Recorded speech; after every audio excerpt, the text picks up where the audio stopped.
ខ្ញុំច្រៀងដំកើងលើកឡើងពីគុណកាសរណា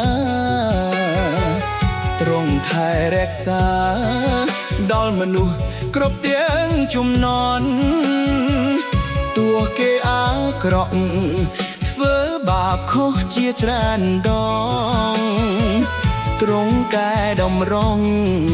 អត់ឱនជានិច្ច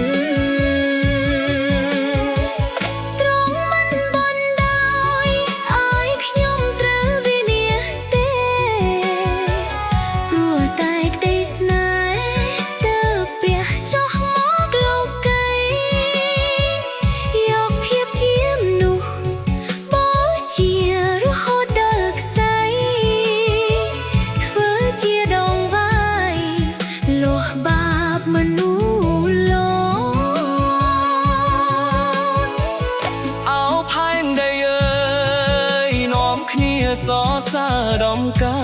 ងបិទអីព្រះអង្គមានគុណថ្លឹងមិនបានទេព្រះគ្រីស្ទតែមួយតែអាចជួយរះប្រជាឡើងទៅសុគីសុខសាន្តទៅអើយ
សរសើរដំកើ